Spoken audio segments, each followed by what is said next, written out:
Boas tardes, moi agradecido no nome do Concello por esta asistencia.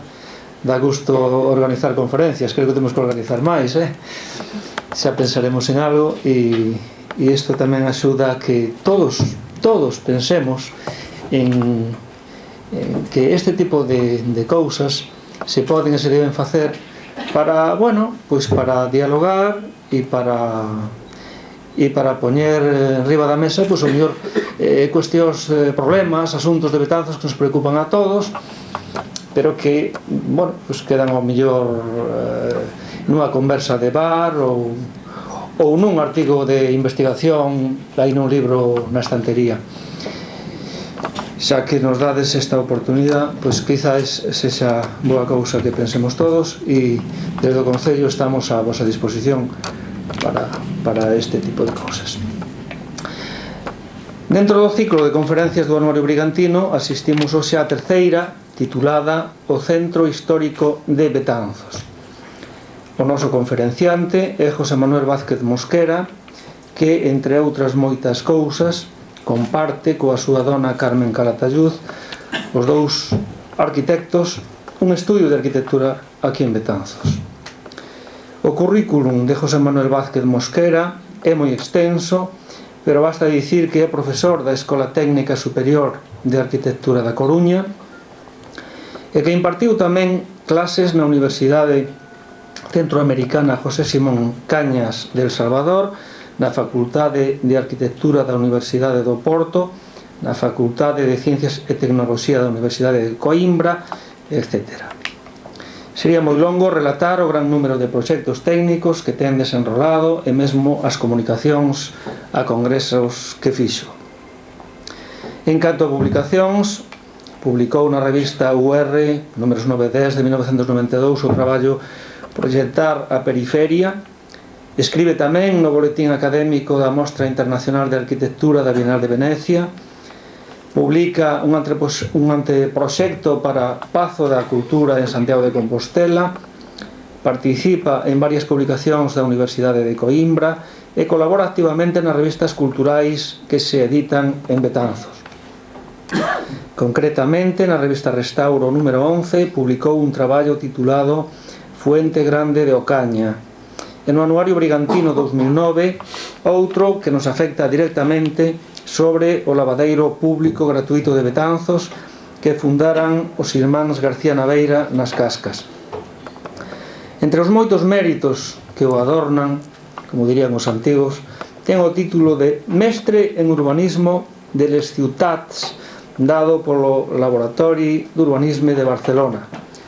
E, polo tanto, con este brevísimo perfil, creo que xa podemos ter unha idea clara da gran categoría profesional de José Manuel Vázquez Mosquera. Moitas gracias. Logo vamos a... primeiro falamos como aquí. Bueno, ante todo, darles as gracias pola presencia. Espero que non se aburran. Teño que decir antes de nada dúas cousas. O primeiro, que a mitad dos méritos teño que compartir que a miña dona, que quen realmente os merece, non? A segunda cousa é que toda esta conferencia estou aquí sobre todo porque nesta cidade temos o privilexio de ter unha revista como Restaura. Juan María está aí e ti dirixindo, que en certa medida nos motivades a investigar e a razonar e a reflexionar sobre a realidade de Betanzos, non?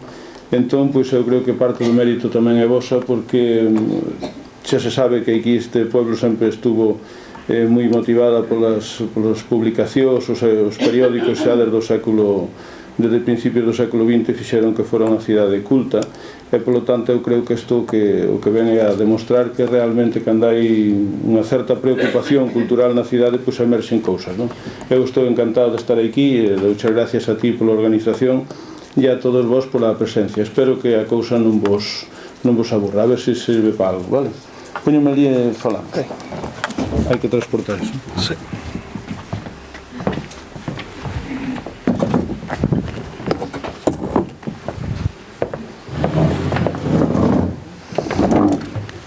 Esto se pone antes. Gracias. Aí está. sei que teño que estar sentado. Isto é un incordio moi grande porque sempre me gusta falar de pé. Bueno, eu dividín isto en varios apartados. Primeiro de todo quería empezar facendo unha pequena introducción sobre os conceptos ou sobre algunhas palabras ou algúns conceptos que encerran as palabras que me parece que deberían de ser primeiras para empezar. Unha delas é o tema da cultura. Que entendemos por cultura, non? Entón, a primeira idea que me leve que a cultura é algo que é unha acumulación de experiencias e que vai vencellado a nós. Non é algo que sea alleo, senón que é unha experiencia personal. E, polo tanto, vaise facendo. É un proceso que vai continuamente acompañando.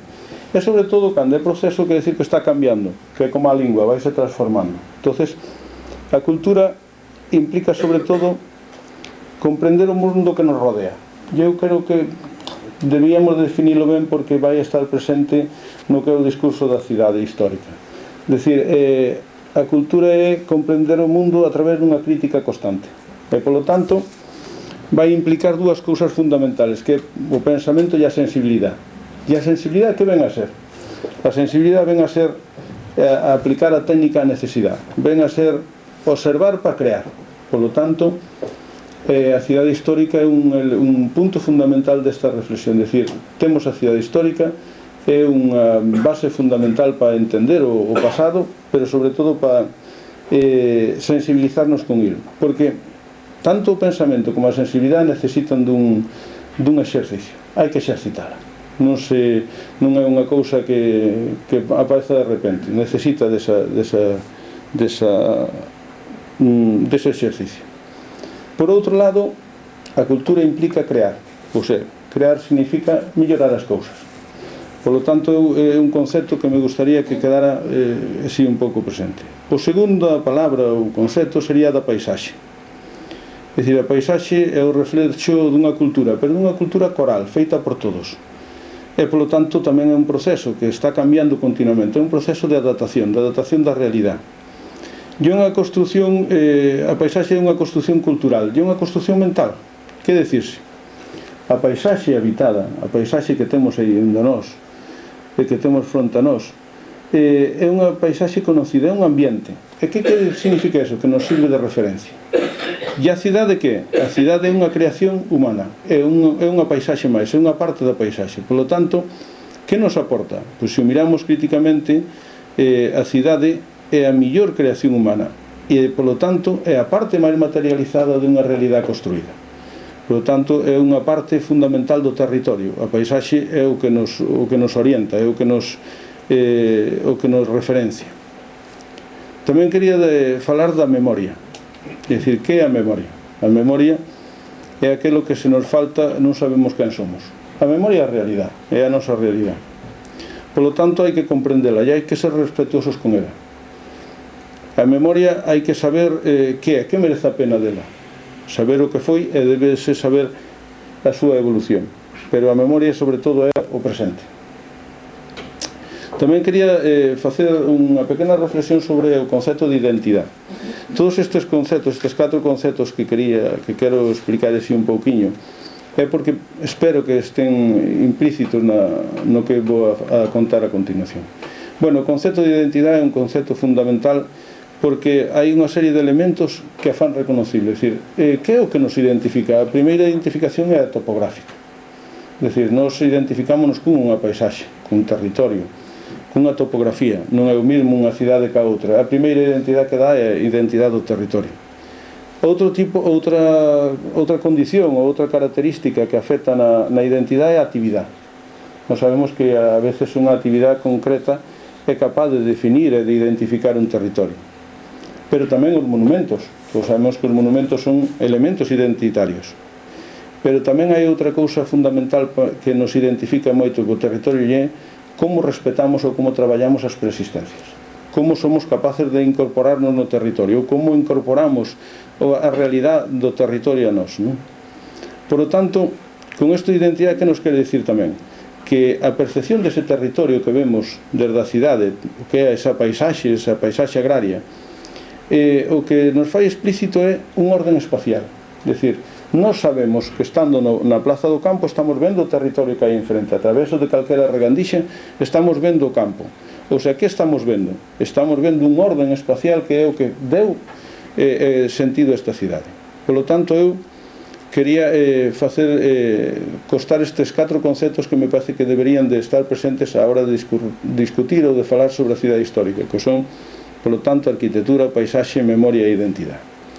Bueno, entonces, como xorde esta conferencia ou esta charla? Pois sobre todo porque eu como arquitecto pois son un pouco egoísta. Entón estudio a cidade histórica porque me convén.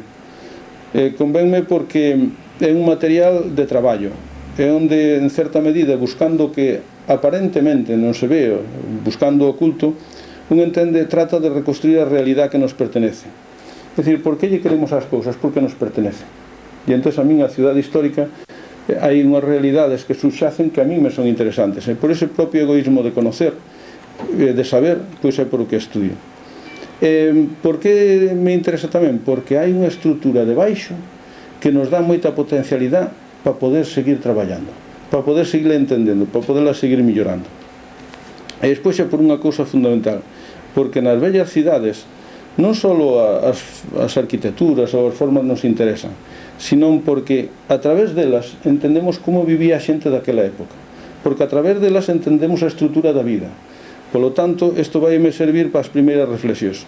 Cando un analiza o casco de Betanzos, dáse conta de que pensar que a arquitectura é o que a define é un erro. O que a define é a sociedade, e a arquitectura é simple e llanamente o reflexo desa sociedade. Polo tanto, entender que o problema do centro histórico de Betanzos é un problema de que as casas se caen, non é certo que ese é un problema arquitectónico solo. É un problema da arquitectura porque se destrúe. Pero o problema é que é un problema social. E ese é o gran problema da arquitectura, que generalmente confíase en que o arquitecto resolva o problema. Non. Primeiro, non temos a capacidade, non sei se a calidad, pero desde logo non temos a capacidade nós solos de transformar nada. Simplemente a arquitectura é unha parte de un grupo moito máis maior que é un grupo da sociedade, a economía e a política, o sea, é o reflexo da sociedade. E entón tratarei de falar dela tratando de explicar como as distintas sociedades que compoñen Betanzos foron as que construíron e as que fixeron a cidade. A ver se me sale. Primeiro de todo, vou dar aquí bueno, a todo isto, o color que vedes aí non é que sea buscado. Eu creo que é a propia máquina dixo, para este voulle poñer un color rosita. Bueno, eu agradezo porque vexo que é unha boa intención da máquina de asociarme pois con un color así, pero bueno, xa vedes que non é o meu, pero bueno. En fin, a veces tocaselle aquí e ponse negro, pero non vamos ter aquí a ninguén tocándolle todo. Bueno, este é unha fotografía aérea que me prestou José María, que me facilitou e que é fantástica, non? É un vuelo americano do ano 56 onde se reflexa a estrutura da cidade e do territorio. E é onde vedes que a primeira cousa é que o centro histórico é unha parte da cidade.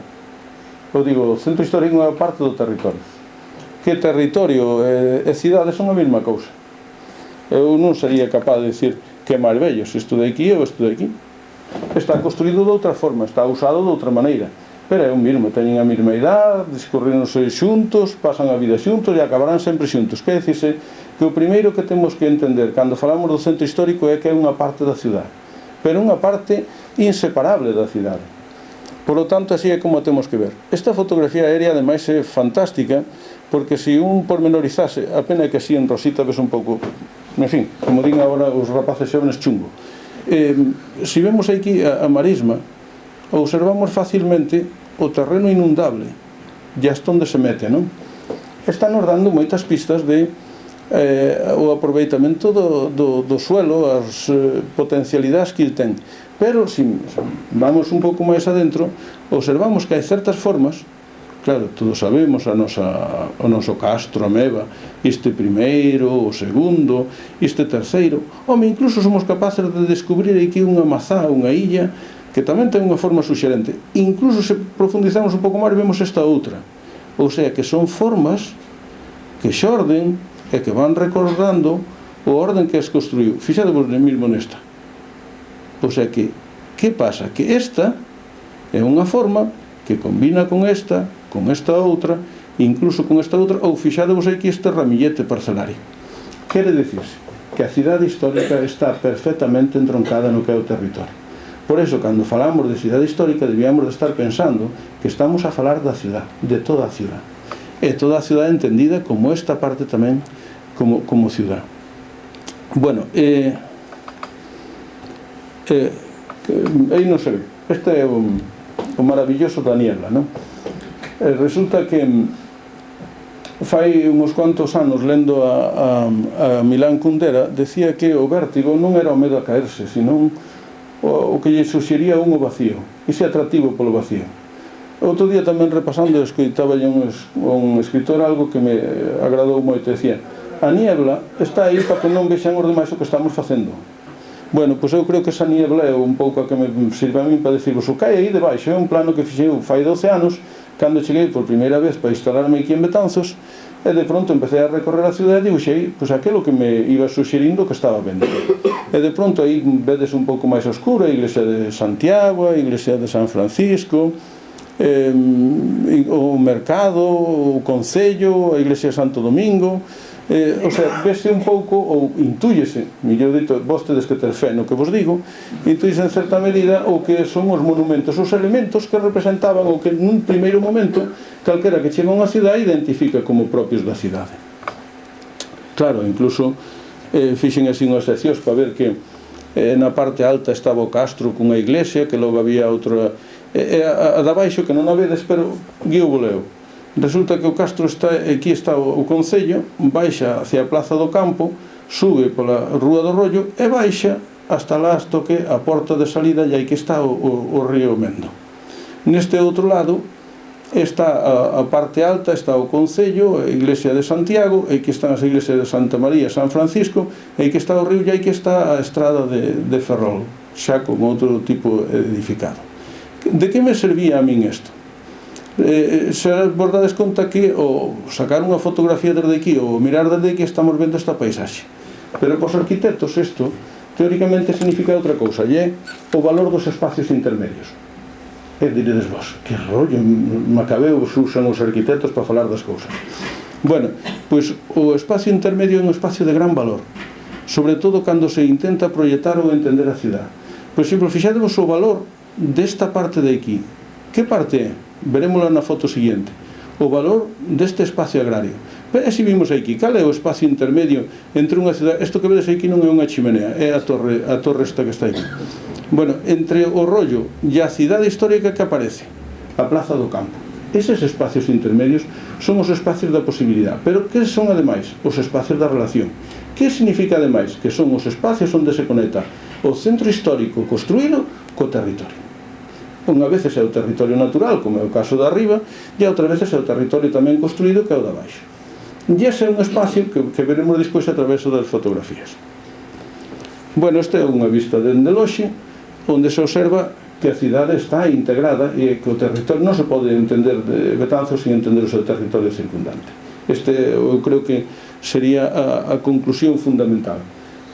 Volvo, ainda que insisto, porque supoño que despois volveremos sobre isto, é que non se pode entender o centro histórico desprendido do contexto. O río, este é o espacio intermedio. Fíjate que bonito, que fantástico. Non sei como se ve así en rosita, pero realmente cando se cae a foto é extraordinario, non? O que é o río, ese gran potencial, eso que Juan María nos vai dicir o próximo día. Ou mirando para o outro lado, o espacio intermedio, este espacio que é o espacio das posibilidades. As hortas, evidentemente. Isto está construído como outro, quer decir que hai tanta construción neste espacio como na cidade. O que pase con outras leis e con outra ocupación. Bueno, esta é unha foto de 1900. É a avenida Jesús García Naveira en fase de construción. Agora vimos a outras cousas. Bueno, entón, xa temos a primeira cousa, que é entender que o centro histórico é parte dun contexto moito maior, que non se pode desligar del, e que se desliga estamos falando de outra cousa. que non é unha peza solta, sino que é unha peza que convive con outros. Agora vamos á formación da cidade. A ver se non me estendo moito, pero o explico. Mirade, cando decía que a cidade non era só a arquitectura, sino que era unha resposta á sociedade, e que a sociedade construiu, e que esa sociedade construiu a propia cidade, estábamos a referir, por exemplo, a distintos gremios ou componentes sociais que construían cidade. Por exemplo, os mareantes, os agricultores. A Casa de Agricultor está metida na propia estrutura da cidade. O mesmo cos construtores, cos agricultores e os comerciantes. E todos sabemos a Casa Gótica, na que na planta baixa estaba o comercio, na parte de arriba as viviendas, e sobre todo a parte de atrás, onde estaba a trastienda, onde había eses outros camiños intermedios propios dos usuarios e que estaban alleos ao tránsito público. É que, bueno, desgraciadamente, pois están colapsados, cortados, collidos, abandonados. Pero estes dous tipos están moi presentes na cidade actual. Pero, como ben decía antes, cando falábamos do que é a identidade, do que é a cultura e do que é a transformación, sabemos que a construción da cidade é un proceso. Por lo tanto, cando estamos vendo eses tipos, non podemos velos acabados nin daquela época, sino coa súa propia evolución. A evolución que significa que de pronto alguén lle aumenta unha planta, ou alguén lle cambia unha ventana, ou alguén cambia un material. O que importa é a estrutura que subxace, e é o que iremos próximamente. Entón, tiñamos por un lado que son a casa agrícola, que está presente en moitas partes da cidade, o mínimo que a casa comercial, pero tamén hai que fazer fincapé no que foi a nobleza. A nobleza que veu a traer aquí a Betanzos, que eran os nobles. Os nobles foron os que en certa medida, ao ter medios, fixeron un tipo construtivo que despois foi copiado, pero tamén construían ciudad. Como non me sale isto como eu quería, vou recuperar esta primeira fotografía. Despois volto, é unha pena que non se vexa isto porque a vexo de maravilla. Fixadevos, aquí está parte da ciudad, aquí está Santa María, aquí está San Francisco, aquí está o mercado, aquí hai 3 illas, fixadevos 3 calles que van dar ao borde, estas 3. Este é un trazado que foi feito polos nobles. Cando de pronto construíron as iglesias, tamén construían ciudad e ordenábana. Estuvese tamén na cidade de Pontedeume e en outros sitios. Bueno, só vos quería lembrar que a construción da ciudad, polo tanto, participa da propia sociedade, participa de todos os avatares da propia sociedade. Tampouco podemos esquecer o que foi a burguesía, o que foi o coller as costumbres de París, de Madrid, das noblezas, e instauralas neste pueblo. E de pronto vemos aquí, e veremos despois en diapositivas, como se transformou a cidade. Ou seja, que volto a repetir, a importancia na cidade da resposta ás necesidades da sociedade. Tampouco podemos esquecernos de un fenómeno que aparece a finales do 19, principios do 20, que son 3 grupos que eu considero que son fundamentales. Por unha banda, o que son os mecenas. Betanzos debelle moitos mecenas, non? Temos o pasatiempos, temos obras particulares como o lavadoiro, a residencia de nenas, etc., o hotel, moitas cousas.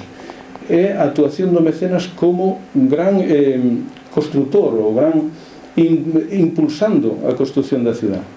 Tamén quería facer fincapé noutra cousa que sería o que se pode chamar os intelectuales. Betanzos nun determinado momento tiña un número increíble de periódicos. Eu hasta tomei notas aí para un artigo e me parece que anotei, pois,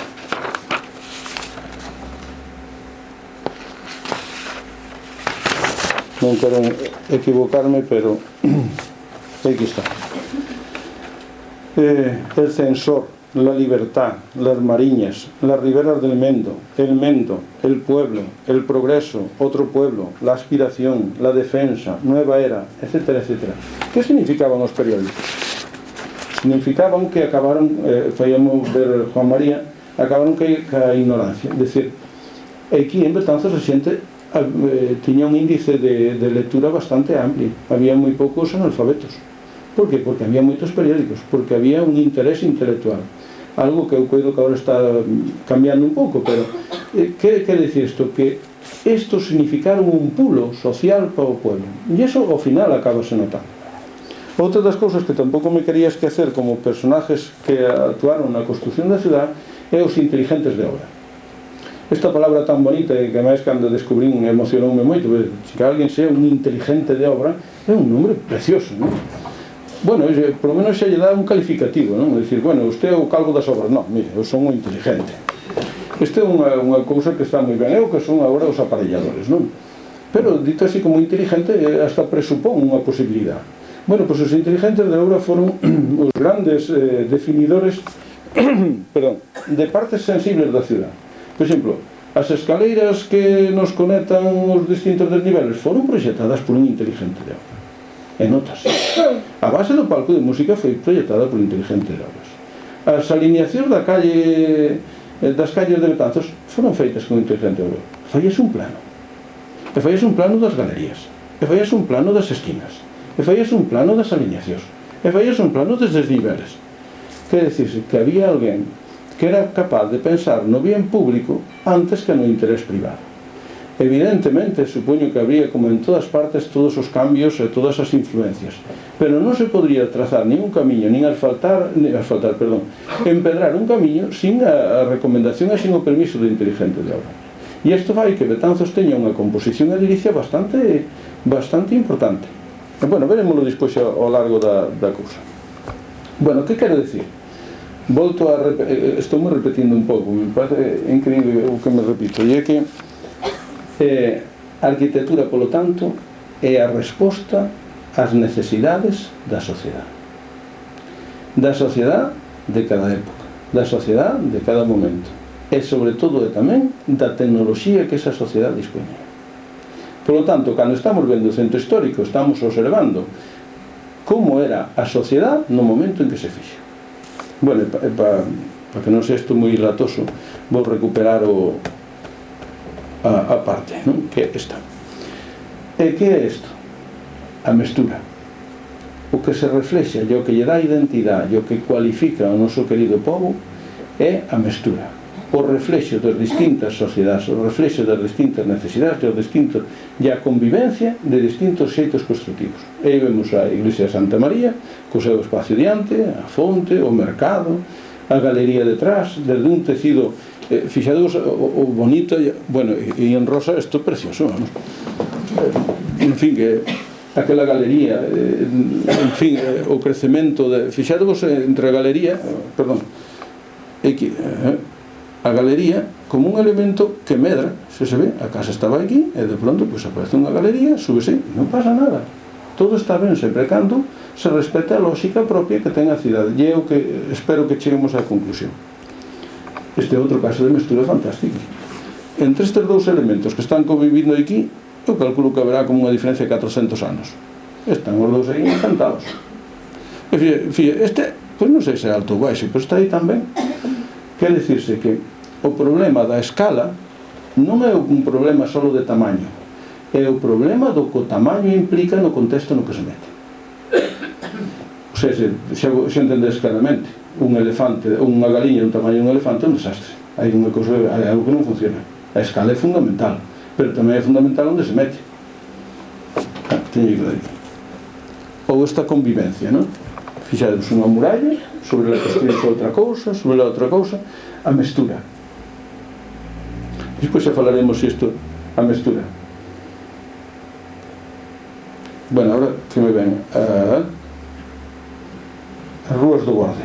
Bueno,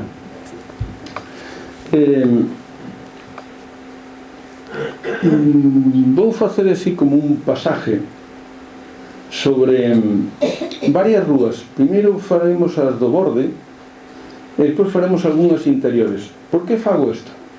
Pois porque eu creía que ao falar do centro histórico había que falar dun matiz fundamental, e as diferencias que hai no centro histórico. Non é o mesmo un rincón que outro, non é o mesmo un espacio que outro, e se nós o analizáramos como se fan nos libros de historia que analizan a cidade medieval.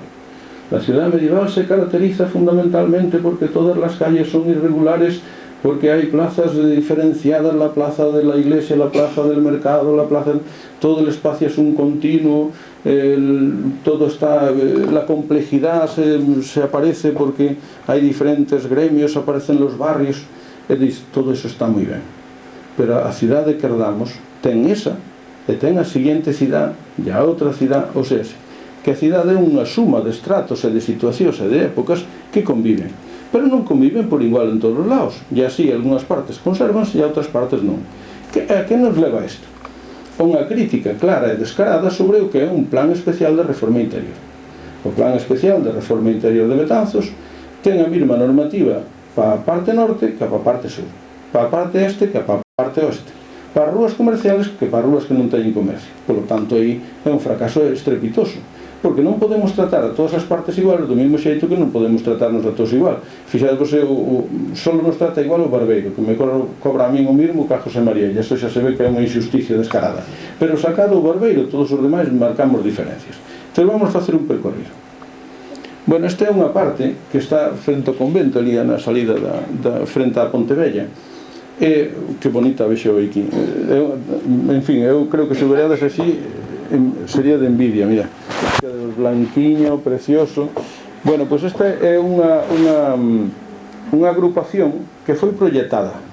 Eu coido que, non sei, según os últimos datos, non sei se foi Carlos III ou por aí, pero é igual, que máis dá?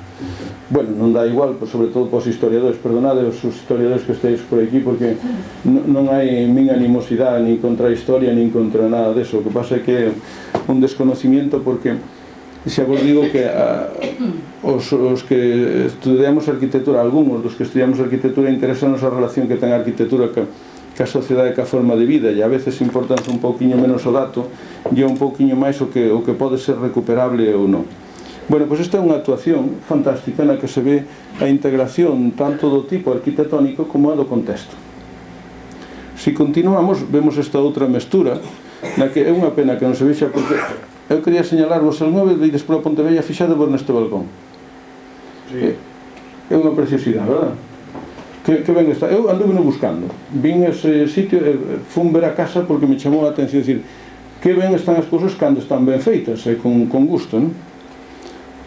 Se seguimos, aquí xa empezan un pouco os desastres. Esta parte xa vedes que é un pouco desastrosa.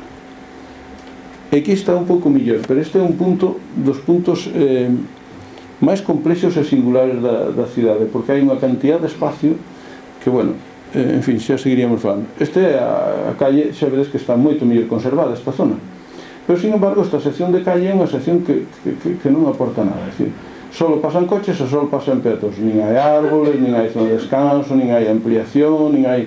Bueno, é unha cousa que dentro de estar ben que pouco me dis. Aquí está unha das actuacións dun inteligente de obras. Esta escaleira proyectou o inteligente de obras, foi o que resolveu a salida da cidade. E fixo, pois, eu creo que moi ben, non é que sea unha escaleira moi cómoda, todo hai que decirlo, pero resolve moi ben a súa función. Eu creo que cando chegas polo cuarto ou quinto escalón casi necesitas respirar, non? Por eso deberíamos poñer en todos os descansos das escaleiras unha fonte, porque se por lo menos parabas a beber e non sabes se é porque te cansaches ou porque realmente pois hai que... Bueno, pero que é o interesante, o que nos aporta isto? E é que unha das partes da cidade que non está totalmente construída, que ainda aparece por aí algo de verde, ainda se ven a parte exterior dunha muralla. Bueno, e aquí está, este é o meu rincón favorito. Eu creo que había que instaurar aquí o premio al jardín mejor cuidado, non? E así igual aparecían dos ou tres máis, non? Quero facer unha reflexión ao fío desta foto. Miña dona, que máis sabe, e máis eu cando fomos urbanismo, valoramos moito. Hai sitio aquí, non estén aí de pé. E de para aquí. Se xa é un incorde escoitar, poñelos e que dá moita rabia que isto é xo.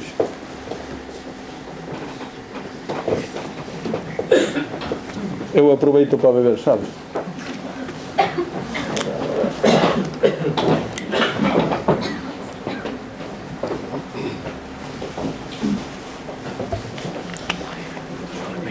Sí, hombre, por favor. Por favor. Hola, que hai? Bueno, sabedes, unha das cousas que cando se fai urbanismo se valora moito cando a propiedade privada participa do espacio público. E como participa? Pois participa ofrecéndonos estos espacios. Eso é moito mellor que sea privado que sea público, probablemente. Porque primeiro, se é público, temos que mantelo, e me parece que aquí o concejal non estaría moi de acordo de andar cuidando todos os xardís que hai. Por outro lado, ainda non temos a conciencia, por lo menos dame a impresión de que non temos a conciencia de que o público é noso. Danos a impresión que o público non é noso, entón cuidámoslo menos. En cambio, cando é noso, que ben o cuidamos. E entonces crean na cidade espacios que, bueno, se ademais puderamos tapar un pouco esa medianera xa sería o culmen, pero bueno, por lo menos temos un espacio que parece que amplía a beira rúa. Son espacios dunha grandeza inusual, e son espacios fantásticos. Por lo tanto, se o que é noso o cuidamos, e se a casa é o reflexo noso, porque non proyectamos as cidades como a casa? E se proyectáramos as cidades como unha casa? Como serían os espacios? Serían espacios todos acolledores, porque a min gustaríame que a miña casa fora cómoda. Bueno, este é outro discurso. Agora son as rúas. Ben, dentro das rúas hai estes matices. Fíjate, este é unha rúa preciosa que leva o Concello. Esta foto me parece que é outro entonces, que despois continúa. É unha pena que non vexa. Alá ao fondo todos sabemos que se ve o Castro. Esta é outra rúa. Esta é a Rúa Nova, que agora están reformando. Bueno, non nos meteremos que reforma, vamos deixar. Pero vos vedes isto. Eu non sei esos cables para que son, pero verdadeiramente hai un lote diles, non? Desgraciadamente é unha calle que, como está en sombra, os paxaros non van. Unha das primeiras cousas que se explica en urbanismo, que eu lle explico aos meus alumnos en urbanismo, cando van ver un núcleo rural, sempre lle digo, que aprendiches? Había muchas cosas e tal. Oye, había paxaros. É onde anidan os paxaros, porque sería a primeira relación que nos diría como se entende o territorio. Onde vai anidar un paxaro nun sitio seguro? Onde vai anidar onde lle dá ben o sol? Entonces, é que non veñen. É que non veñen, porque a sombra, a proximidade, o abandono. Fixadevos as jardineras que están no teito. Son as jardineras preciosas, non sei. Bueno, pero esta é outra rúa. Fixadevos a diferencia entre a rúa anterior e esta. Como pode haber unha normativa igual para as dúas? Dá a impresión de que non. Esta é unha rúa chea de vida. Bueno, é unha pena que non vexades esta. Podedes vos imaginar. Bueno, xa, como vedes aí calquera día, pois estas son as transversales. Estas son as rúas que nos relacionan co que son os gremios, os barrios. Esta, por exemplo, viñen hoxe hasta 3 peregrinos. Este é o Camiño de Santiago entrando na cidade, non? Con todo o que é a forza comercial, esa forza que habría que recuperar, creo. E agora veñen as tipoloxías. Isto era o que vos falaba antes. Desde a casa que, en certa medida, cunha tectónica, cunha construción, digamos, con un aparello de pedra fantástico, é capaz despois de servir de guía, de referencia para futuras construcións da cidade. Este é un rincón que eu repito varias veces, e aquí é onde sempre nos levaría unha reflexión. Vedes esta casiña, esta construción que hai aquí? A ver se esta de aquí. Desde o outro lado ainda máis potente. E aquí é onde nos debería de levar a reflexión de a veces deberíamos de esponxar a cidade, ou ser capaz de quitar cousas que lle sobran ou que lle poden sobrar. Vamos a ver que partes da cidade poderían esponxarse. Dá a impresión de que o primeiro que teríamos que esponxar da cidade é o coche. Quer dizer, o coche, entón vamos quitar os coches. Non, ten que haber un plan lóxico de ordenación do tráfico, na que se pudera usar o coche, pero nas zonas adecuadas e convenientes. Demonizar o coche é un verdadeiro risco, porque o coche hoxe en día é como unha lavadora, é imprescindible. Entón temos que telo. Non vamos demonizar o que é necesario. O que temos é que reubicalo, ubicalo no sitio máis conveniente e onde, sobre todo, non afecte as cousas agradables e bonitas que temos. Esta tecla. Bueno, esta xa vedes que é a tipoloxía da casa agraria, non? Abaixo onde se almacenaba os produtos e arriba, pois, o balcón aparece. Eu coido e teño oído, e supoño que será verdad que era casi como un hórreo urbano, non? Supoño que sí que será verdad. Eu incluso, así a veces cando non se pon a escribir, eu podría contar a historia dun pueblo a través dun balcón. É dicir, por qué? Porque o balcón é unha parte exterior da nosa intimidade. O sea, como terei o balcón? Eu sei que como teño o balcón, pois casi podo adivinar como é a persona, porque un que teña un balcón deslavazado, pois imagínome que dentro pois estará parecido, e viceversa. E aí máis que mostraría? Mostraría aquilo que me gustase enseñar, aquilo que quixese vender ou aquilo que quixese combinar. Por lo tanto, o propio balcón sería casi como un reflexo do interior, pero esa é outra historia, como decía nunha película. Isto é o mesmo concepto, pero cando medra. E esta é a casa comercial. Bueno, está abandonada, pero é o de menos. Non é o de menos que está abandonada. É o de menos se o que miramos é a estrutura e o que nos quere decir. A parte baixa é comercial e arriba a residencia. E cando medrou unha planta, xa vedes a do lado, tiña o mesmo concepto, e non medrou. Despois volverei a ese balcón. Bueno, ese non, pero algo parecido. Esta é tamén unha tipoloxía de casa, de edificio comercial, e aquí esta diapositiva aparece por algo que está moi presente en Betanzos e que eu coido que é de gran importancia, e é o racionalismo, as casas racionalistas, as casas dos anos 40, 50, onde hai unha tipoloxía que, utilizando o formigón, ademais dunha maneira moi creativa, son capaces de facer composicións dunha gran riqueza. Fixadevos aí, o primeiro piso ten un balcón, o seguinte ten galería, arriba son unha especie de galería con ventanas, non se ven as tellas, o sea que é unha casa eminentemente urbana. Bueno, é unha casa que eu coido que hai varias por distintas partes de Betanzos. E aquí é onde quería, xa vistedes que había antes un balcón parecido. Este balcón é un balcón que este detalle vese en máis sitios. Este é a consecuencia de toda unha cultura construtiva que había en Betanzos. Cando se construye o pasatiempo se aprenden o oficio da albanalería. E aquí está o albanel, que aprende a facerse un modelo, que fai en formigón e que o estende. Pero hasta onde poden. Ou seja, que un vai a Paderne e ve balcos como estes. E máis, eu vi un hórreo feito con uns motivos como estes. Outro día estuvemos, non sei onde estuvemos, Luis, non sei como se chama o sitio, e había tamén detalles así. Que? Ambroa. Que quere dicir isto? Que, en certa medida, o Betanzos era un polo, un foco onde expansionaban unha cultura construtiva moi importante. E este é un dos exemplos. Veredes estes exemplos en moitos sitios, pero sempre desta comarca. Ou este detalle. Que pena. Bueno, está aí para ver. Está no comezo da Rúa Travesa, frente á entrada ao adarve da muralla. Tedes que creer o que vos conto eu, pero despois vedelo. Este é un balcón fantástico de forxa, pero o detalle está aquí detrás. Aquí detrás, e en formigón, está toda unha decoración como se realmente se fixera tecendo. É unha preciosidade. É unha preciosidade porque en medio centímetro é capaz de explicar a capacidade creativa do que fai. É unha maravilla. Eu estou firmado, se supera a facer. Bueno, e agora non sei que me ven. Supoño que me virán os desastres. Bueno, non sei que faguerei aquí. Dicía, sabedes, antes de empezar cos desastres, por que me interesaba, non vos aburrides? Quedes que apuro un pouco? Vou ben.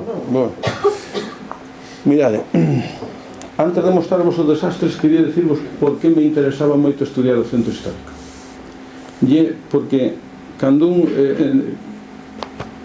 ten interés pola arquitectura e polo urbanismo, o que pretende é aprender do pasado para darlle unha continuidade, para facer as cousas hoxe. E por que a continuidade? É dicir, outro día estaba lendo, a veces teño manías de leo cada cousa que eu non sei ni como me aguantan os fillos. Estaba lendo a Ortega y Gasset e decía, si negamos a continuidade, convertimos o home nun orangután. Dito isto, que será? Cando un empeza a ler un pouco máis, dase conta do que quería dicir. Que quería dicir? Hai unha gran diferencia entre a historia humana e a historia natural ou animal. E é que o animal non ten a capacidade de memoria, de experiencia. Un tigre, ao día seguinte, ten que volver a empezar. E o tigre de fai 50 anos é o mesmo tigre de hoxe, e será o mesmo tigre dentro de 100 anos. Porque non ten esa capacidade de memoria, pero o home sí. Nós xa avanzamos moito do aprendido dos outros. Bueno, é só ver como traballan, como andan car máquinas os nosos fillos, non? Eu creo que calquera cousa un fillo noso xa vai cor dedos, non sei que, e nós temos que fazer no mesmo. Que quer decir? Que a continuidade é, polo tanto, o valor de entroncar o pasado no futuro. Por iso nos interesa o centro histórico. Entre outras cousas, vamos. Interésanos por isto, porque en certa medida sirve de continuidade e sirve de apoio para o que podamos facer posteriormente. E entón vou a decir por que poño aquí 3 diapositivas. Pois son, esta primeira porque esa casa que hai a direita non a hai, había, o sea que a destruímos a memoria, destruímos a cultura, que destruímos? A continuidade. Unha cousa como estas retrotraenos, fainos orangutáns. Igual algún orangután, o meu sería máis calvo que os outros, pero orangután ao fin e ao cabo. Isto é abandono. Fixados, estas son unhas jardineras da Rúa Nova, pero é impresionante, casi se dan a mão as plantas. Calquera día cásanse e fan aí un circuito. E esta é a terceira. Esta eu poño porque non é unha obra miña, senón non a poñía porque os arquitectos somos tamén uns grandes destrutores do patrimonio. Non se trata de que fagamos as cousas en pedra, que poñamos falsos escudos, que usemos materiales lujosos. A calidad da arquitectura depende de entender a estrutura que hai debaixo.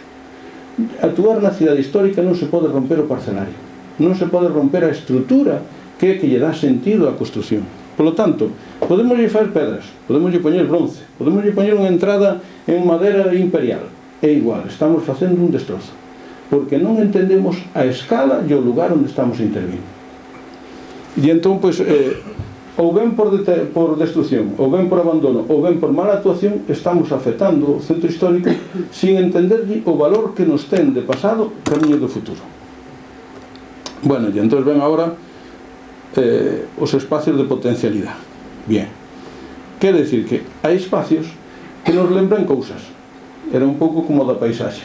A paisaxe é a que nos anima, a que nos dá referencias, e entón isto é un espacio fantástico, podía ser mellor, claro. Este outro é casi o mismo. Son espacios, este é un espacio fantástico. Por que é fantástico? Non teño nada que ver cos señores que teñen o bar, non cobro comisión. Pero, por que me interesa isto?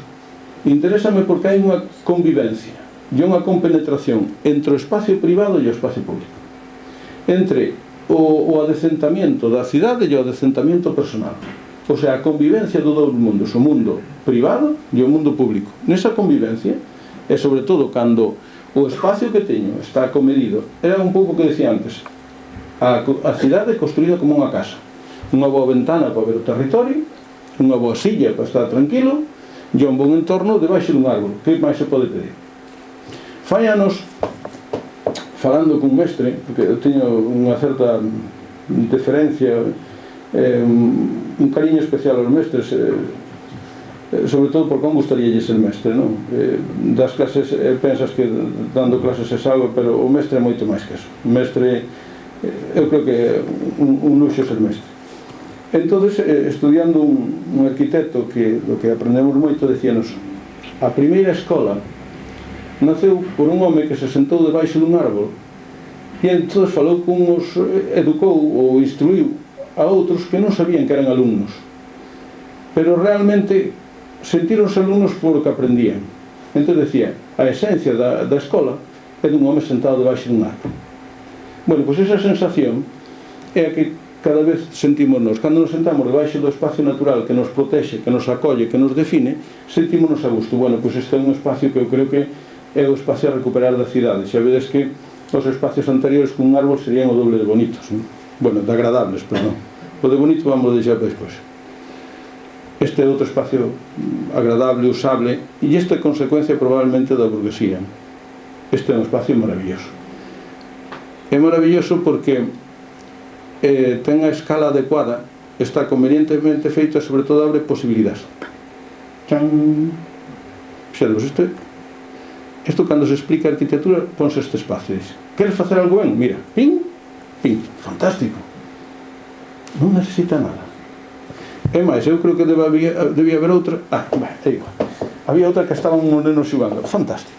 Velle isto, esta é a nosa identidade, que son estes espacios que son, eu non sei se son interiores ou exteriores. Imaginemos que decimos que este é interior e este exterior. É o mesmo espacio, este é por fora e outro é por dentro. Este é por dentro e este é por fora. Fantásticos. Deste é do que temos que aprender. Tamén este. Xa vedes que casi é o mesmo, é un pórtico coberto. É aquí onde se escoita a música. E agora que queda? Os detalles. Bien, este é outra cousa. Bueno, entón, claro, dito isto, xa sabemos que a nosa cidade é unha cidade maravillosa, unha cidade que ten moitas cousas fantásticas, outras cousas algo destruídas. Xa sabemos que o que pasa, entón decimos, moi ben, encantados de conocerlo. É que? Bueno, pois unha das cousas é que como actuar, que facer. Este é o gran dilema e é o que eu me parecía que debíamos poñer encima da mesa para que se pudera falar. Dicir, cando falamos do centro histórico oense moitas cousas, sobre todo cousas de moi boa voluntad, pero a veces faltas de rigor. Eu o que quería apuntar aquí era un pouco como entendo eu, ou como entendo eu, si, sobre todo, ou como actuar ou como entender o centro histórico. E entón vou empezar por unha cousa, e que proxetar ou actuar implica crear a ferramenta. A ver se me explico. Leonardo da Vinci, ou Miguel Ángel, ou calquera deses grandes constructores, antes de poder construir, tiñan que facer a máquina para poder construir. O sea, nadie se lle pode escapar que para construir a cúpula de Florencia, pois apareceu ali un canteiro calquera. Non, había que primeiro, antes de proyectar, antes de construir, había que facer a ferramenta. Bueno, pois, para actuar no casco histórico, hai que facer a ferramenta. O primeiro que ten que plantexarse quen queira actuar no centro histórico é facer a ferramenta. Cal é a ferramenta? Un proxecto, un plan. Pero un plan global, un plan que entenda que a cidade histórica forma parte dun contexto máis amplo. Cal é a ferramenta? Un proxecto.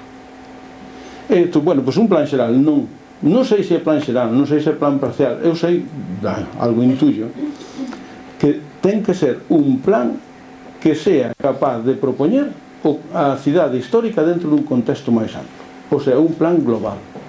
E a que ten que acadar? Acadar que a cidade se vexa, polo tanto, como que é unha parte fundamental dunha cidade máis ampla. O centro histórico é unha parte da cidade. Ou sea, se nós dicemos como lle queremos tanto o centro histórico, como é algo que parece que solo ten elas referencias do que é a cidade, pois eu vou dicir que este é o corazón, e polo tanto o corazón hai que cuidalo, mimalo. Sí, pero un corpo, por moi bo corazón que teña, se lle falla o ril ou se lle falla o fel, vai mal. Que decirse que o centro histórico solo pode entenderse no contexto do que é a cidade. Porque se non actuamos desde a cidade, se non actuamos desde as leis e desde as órdenes do proxecto, estaremos facendo proxectos marginales ou irrealizables. Solo podemos entender a cidade se entendemos as relacións que ten co entorno e como se enquista no entorno. Pensar que solucionar o problema do centro histórico é arreglar 4 casas, ou 10 casas, ou 20 casas, ou 50 kilos de pintura, é un gran erro. O centro histórico forma parte dun contexto máis amplo e probablemente haxa que abordalo desde aí. Desde onde se aborda? Desde un proxecto que incluya un arquitecto, un urbanista, un psicólogo, un sociólogo, un economista, unhas forzas representativas. Quer dicirse que ten que ser un proxecto multidisciplinar. Porque se confiamos só nos arquitectos, mal vamos. Se só confiamos na economía, mal vamos. Se só confiamos nos políticos, mal vamos. Bueno, non me quero meter con vos, que sois todos, supoño que todos moi boa fe, e además teño un amigo ali sentado, Dios me libre. Pero, quere dicirse que este é un proxecto máis amplo. E é un proxecto que ten que implicar a cidade. A primeira pregunta sería: que tipo de cidade queremos que sexa Betanzos? Este é o primeiro. Como queremos que sexa Betanzos? Que sexa unha cidade ruidosa, outros infernal, ou queremos unha cidade máis tranquila? Como queremos? Como queremos que sea o noso entorno? Porque se non cuidamos a nosa agricultura, mal imos. Pero se non facemos un plan de mobilidade, mal imos. porque hai que ter en conta unha cousa: a cidade envellece, nós tamén temos necesidades novas, aparecen novas propostas. É dicir, isto é increíble, pero bueno, xa nos estamos sensibilizando un pouco. A agricultura foi fundamental para crear esta cidade. Eu non sei se ten que seguir ou non, pero por lo menos non lle ceguemos a posibilidade. O mesmo pasa co mercado, coas feiras, con todo. Temos que pensar entre todos, pensar cada un na parte que lle toque, cal é o modelo de cidade que deberíamos de propoñernos. E cando teñamos un modelo de cidade, entonces podemos abordar tamén o centro histórico. Pero se pensamos que o centro histórico é simple e llanamente arreglar casas, eu xa vos digo, me parece que non. Entón, tomei unhas notas e non me quero engañar, e quero miralas un pouco mellor. Decir, unha das cousas que entendía que debería de ser a cousa é a necesidade dun plan global de conservación activa. Que quería dicir eso? Quería dicir que hai que valorar tanto a restauración como programas de propostas sociopolíticas, como unha reorganización urbana, pero sobre todo que fixe obxectivos e estrategias, e que incorpore programas de xestión. Que dicirse, ou somos capaces de implicar a quen queira implicarse, pero sobre todo as forzas privadas ou particulares, ou non faremos nunca un proxecto. Fixadevos ben, lembrades aquela transparencia ou aquela diapositiva onde se veía unha casa feita no centro histórico con un custo impresionante, tanto de materiais como de forza económica. Unha normativa, só unha normativa, non é capaz de solucionar nada, porque a normativa é o cabalo de batalla no que se sabe mover moi ben quen se quere lucrar e aproveitar da cidade. Alá polos anos 1920 fixo os congresos internacionais de arquitectura en Alemania, en Frankfurt, no ano 29, fixeron un estudio que se titulaba Mínimos existenciales para unha vivienda digna, e entón estableceron uns mínimos que deberían de cumplir todas as casas e todas as vivendas. E logo foi, ao largo dos anos, foise acollendo nas distintas normativas, e aquí tiñamos unha normativa que casi todos os arquitectos conocíamos, e que la dimensión mínima que tiene que tener un dormitorio era 2,5 metros. Un salón ten que ter como dimensión mínima 3 metros. Cal era a dimensión máxima dun salón? 3 metros. Cal era a dimensión máxima dun dormitorio? 2,50. Coño, os mínimos que pasaron a ser máximos. Usted hasta onde pode poñer o alero? A 2,70, a 7 metros. E se pode ser a 7,10, así saca unha pene... Todos sabemos o que dá como consecuencia unha normativa. Que quere dicir isto? Que ten que ser un plan activo, reconocido, e que teña como finalidade un modelo. Pero un modelo que sea pormenorizado, que sea capaz de entender as diferencias. E por eso traio aquí esta peza. Esta peza non é que sea, isto é o exemplo máximo, non. Para empezar, non o fixen eu, cual xa é algo que en certa medida non me implica. Bueno, este é os primeiros planos que se fan para o desenvolvemento de Santiago. Na parte superior deses 5 dibuixos, na parte superior está unha fotografía aérea. Na seguinte aparece un plano dibuixado, sacado da fotografía aérea. O terceiro, vou de arriba a baixo, aparece o que é o plano catastral. No seguinte, un plano de interpretación do existente. E no último plano, un plano de proposta, que se pon unha parte moi concreta. Na parte dereita aparece unha memoria onde fala dos obxectivos, según leo aquí, obxectivos, condicionantes, proposta de ordenación, e abaixo, incluso unha sección de como afectaría o que se construye dentro da parte. Isto é con respecto a unha parte mínima de Santiago, que é a Caramoniña. Que quere dicir isto? Que calquer proposta que se faga ten que chegar a un nivel de detalle que permita ao arquitecto funcionar dentro do urbanismo con uns criterios racionales. Decir, o mismo que vimos no Borde, non é o mismo actuar no que é a parte de Valdoncel que a parte da Ponte Vella, o mismo pasa con outras partes da cidade. Non é o mismo a Rúa Nova que é a Traviesa. Non é o mismo. E, polo tanto, débese chegar a un punto de precisión no que as diferencias se maticen e se podan entrar nelas. Bueno, que tal? Ben, non, bueno, entón remato, porque así non nos cansamos e podemos empezar a discusión. tiña que moito recuperacións, articular, recompoñer, bueno, de recompoñer o interior de mazás, bueno, en fin, con técnicas adecuadas. Si, unha das cousas que debería estar clara é que cando se aborda unha rehabilitación ou unha recuperación debería ir paralelo a algo que se puxo que aquí non nos debería de sonar extraño, porque xa se fixo cando se construiu o pasatiempo, é educar, o sea, crear escolas na que os albaneles e os profesionales aprendan, recuperando a veces técnicas xa recoñecidas, a veces abandonadas, pero sobre todo que sea un aprendizaxe, porque entonces garantimos o éxito. É dicir, eu agora xa fai anos que non sei, non vin a nadie traballar co cal. O cal foi un elemento que se utilizaba na albanelería, na cantería, de maravilla. Non sei por que desapareceu.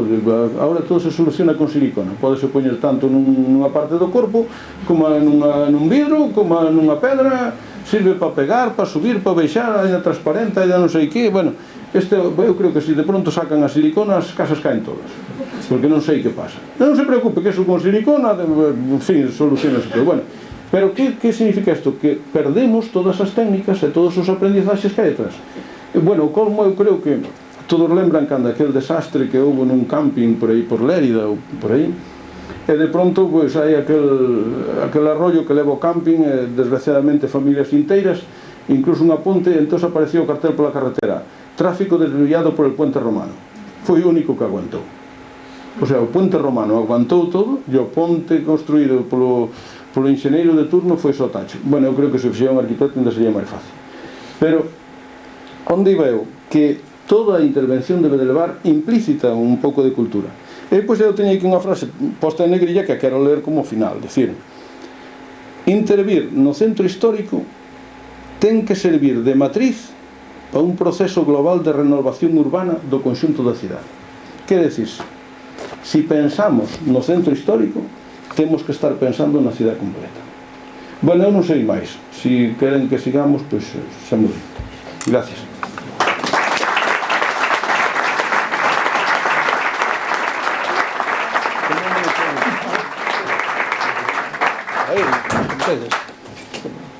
Resultalles cómodo que este aquí ou cambiámonos? Si mellor de lado, que si os disparos sempre poden ir.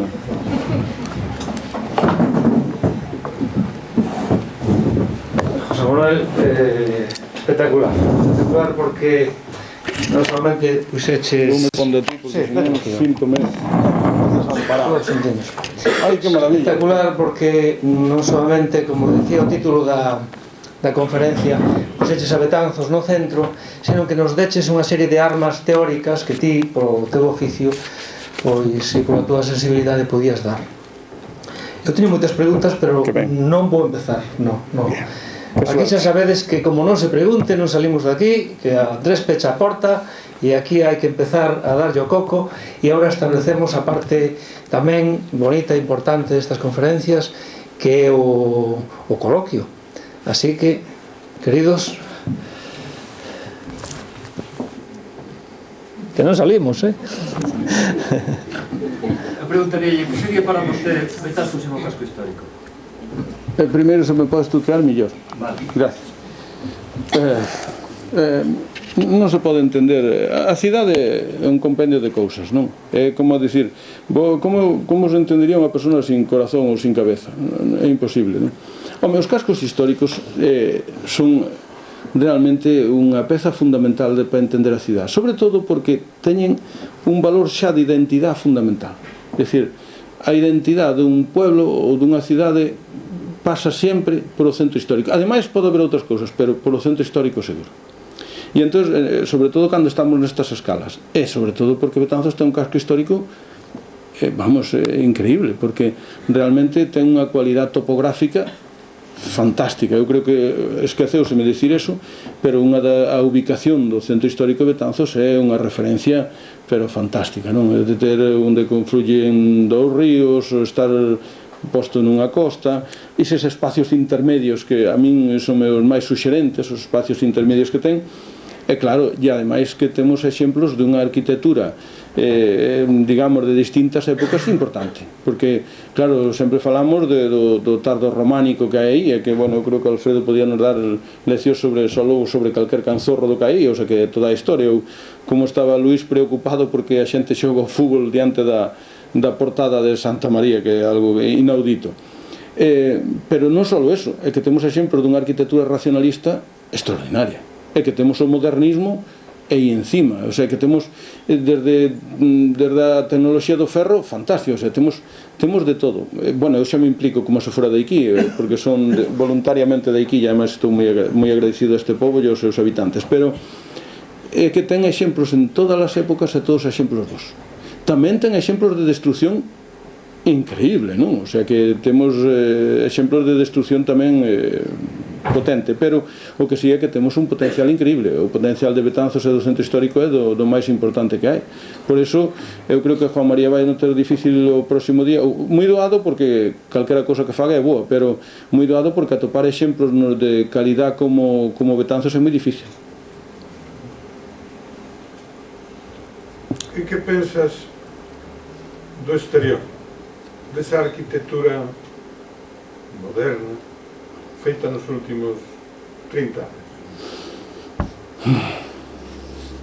O sí? Non, eu estou moi contento co que fago, pero mira, hai unha cousa aí que a revolución industrial consecuentemente despois o movimento moderno deu unhas armas aos construtores moi traidoras, e é que de pronto sustituíron o que era o concepto casa-calle, a rúa como elemento, como espacio de convivencia, que é o que estamos afeitos a ver na cidade histórica de Betanzos, a ser simplemente o paso do tráfico. E entonces de pronto vemos que temos un ensanche ou unha idea de ensanche e unha idea de polígonos nos que realmente non hai espacio de convivencia, sempre é o territorio do coche e o territorio do tránsito. Por lo tanto, claro, eso xerou unha cidade realmente pouco atractiva. Home, eu, por exemplo, vexo a torre, disgústame moito, evidentemente, como a todos os betanceiros, pero non sei se me disgusta máis todas as cubiertas de pizarra que se ven nos siguientes ensanches, non? Creo que me molestan casi tanto ou máis. Como é posible que se poña pizarra nun entorno dunha ría? Bueno, é que pareceme que... Eu creo que é moito peor a destrucción das vellas escolas e daquela rúa que non sei nin como se dá subido. Creo que, claro, puxeron a clínica arriba, pois un pouco para socorrernos os que subimos por ali. Eu pareceme eso moito peor ca torre esta de Fesio, non? Entón, claro, a última arquitectura que se fixo non é arquitectura, é simplemente construcción. A arquitectura é cando realmente se crean espacios. Eu non vexo espacios na cidade que non sea a cidade histórica. Pero tamén hai outra cousa, e é que realmente os promotores e os constructores querrán enriquecerse, unhos máis que outros, unhos mellores ou peor que outros, pero non teñen por que ser tontos. E entón que fai? Dalle solución a unha necesidade, que é a necesidade de ter unha vivenda onde quepa o coche e onde teñan os servicios, que eu non teño no centro histórico. Polo tanto, que fai? Responde de maneira clara e rotunda a unha necesidade. Desgraciadamente, non buscando máis que simplemente solucionar ese problema. Polo tanto, vemos que na arquitectura reciente hai poucos espacios de convivencia, moi poucos. Bueno, e os que se fan sirven para botellós, que sea a segunda parte. Bueno, eso podíame dar pé a outra contestación, non quero alargarme, pero que ocurre? Que deberíamos de interpretar tamén o borde da ciudad ou a ciudad do entorno a hora de interpretar o centro histórico. E máis, algunha das fotografías que vi aquí, o que máis molestaba non era o centro histórico, era o que se vía desde o centro histórico. Ou seja, que a normativa aplicada simple e llanamente en plan beneficio creou que vemos cando miramos para a calle que vai a carretera de Ferrol, non? E vemos todos aqueles garaxes de 3 ou 4 plantas ou 5 plantas que é simple e llanamente o aproveitamento do que permite a norma, non? E claro, como todas as arquitecturas novas son pois moito inferiores en calidade espacial á cidade que conocemos, non? Sí, non só unha pregunta. Xa que falou do Parque do Pasatempo, ¿usted cree que sería posible reconstruir? Home, eu sempre que hai que facer unha cosa digo, para que? Si me é útil, si me sirve para algo, si é capaz de generar algo máis, vamos a por el. Todo se pode facer porque Hoxe técnicamente estamos á altura de calquera cousa, creo que se pode facer e refacer, hai datos suficientes como para recompoñer. O importante non é o facer, decir, para que eu quero facer. Si realmente vai a ser un motor que sea para estruturar toda aquela área do entorno, eu diría, che, sí. Si realmente é para repensar si o espacio público podría ter hoxe cabida, que tamaño de espacio público, eu diría, che, pois sí. Pero facer as cousas por facelas sin ter detrás unha resposta ou que aclare unha certa iniciativa, eu diría que non. Digamos, a mí pareceme que calquera actuación debe de levar sempre a voluntade de ser algo máis co que é. A ver se me explico. Eu gustaríame que, cando fago algo, eso fora capaz de xerar algo máis. Explicábame un profesor que tuve unha vez, o que lle quixen moito, desgraciadamente morreu, dá moita rabia que morre esta xente xoven que sabe tanto. Decía, a mí encargaronme facer un proxecto ao borde dun parque renacentista. E entón, se eu teño que facer ao borde dun parque renacentista unha obra, eu teño que facer unha ventana para que se vexa. Entón, eu teño que proxectar unha ventana que lle dé resposta a este parque fantástico. Pero agora eu, se proxectar esta ventana noutro sitio, teria que generar un parque. Isto é grande, é dicir, cando eu fago esta actuación aquí, teño que implicar a que todo isto millore, porque facer por facer non sirve de nada, hai que facer para millorar, que era un pouco que é o que nos ven da cultura aprendida. Que é cultura? A experiencia adecuada ao instrumento para resolver a necesidade. Entón, temos a necesidade? A por ellos, porque habitualmente o que se fai na arquitectura actual é crear un vicio para darche unha resposta, pero non responden a unha necesidade. Métenos un centro comercial para que consumamos, non porque necesitamos comprar, senón que nos fan crear esa necesidade. Entón eu neso creo que faría así. Si me sirve para algo máis, e senón non. Quería dicir, dado o estado de... Non me tratas de tú, non consigues, Quería dicir, dado o estado de destrucción de que falabas antes, Sí. non crees que, dado ese estado de destrucción, estamos un pouco abocados a perder esa continuidade que tamén comentabas antes? Incluso, eu diría máis, perder a identidade como cidade que estamos. Que difícil non posso. Bueno, o difícil ou fácil, mira. Hai unha cousa que é indestructible. Decía, non sei quen era o que decía que leía eu isto fai uns días. Decía, podemos queimar o libro, pero a idea non se queima. Vámoslo levar ao tema do centro histórico da cousa. Podemos destruir as casas, pero a estrutura que deu orixe e que está presente na cidade de Betanzos é indestructible. Por eso, inda que quede un fío moi pequeno, sempre teremos posibilidad de recuperar e de enlazar. Por eso me cabrea tanto as malas actuacións que famos os arquitectos. Non me fastidia que un señor saque beneficio, Dios me librara. Non me fastidia que non me encarguen a min o proxecto, para nada. O que me fastidia é que cando se fai un proxecto non se recoñeza a realidade do que hai debaixo. Por que me fastidiaba aquel edificio? Porque rompeu a estrutura que hai ao lado. Por que me fastidia unha casa que está aí subindo po ayuntamiento? Porque rompeu coa escala a dinámica do interior. A mí o que me fastidia, por lo tanto, non é a cousa, senón cando é destructiva coa estrutura que subxace, porque hai unha cousa importante. Na estrutura fundacional de Betanzos, ou formacional, mellor dito que fundacional, formacional de Betanzos, hai unha riqueza que encerra todas as potencialidades. E entón é o que temos que recuperar. Por iso digo eu, creo que ainda, sí, non estableceremos toda a continuidade, pero eu creo que ainda poderíamos. Sí. Pero cun proxecto. Sí, proxecto integral, eso está claro. Fundamental. Eso é fundamental. Fundamental. Nadie levanta, ahora vas ti. Que peligro me cae. Éramos amigos, No, a mí me chamou moita atención, porque claro, sobre este tema, todos os que estamos aquí, que nos conocemos, que vamos dándolle voltas ao tema de Betanzos moitos anos, non? E a mí me chamou a atención un dos principios, unha das bases da túa conferencia, que foi dicir, o problema de Betanzos non son as casas ruinosas, etc., sino que está antes na sociedade. E eso a mí me fixo pensar aí sentado que claro, que ocorreu aquí? Que a sociedade cambiou. A sociedade que dou sentido a Betanzos non existe. Betanzos era unha cidade de campesiños, non existen campesiños, quedaba un aí por fora, me parece que morreu aí por uns días. non se ven animais, quedaba un burro tamén aí no pasatempo. Burra, e existe ou non? Creo que desapareceu. É que a dibuixei. Sí, pero é que así, estamos nos últimos coletazos dunha sociedade que é de outro mundo, como son os últimos coletazos a xente que ven ao mercado, non? Que eu cando a vexo que é a miña xente, pois me emociona realmente pasar polo mercado, non? Que aínda exista esa xente.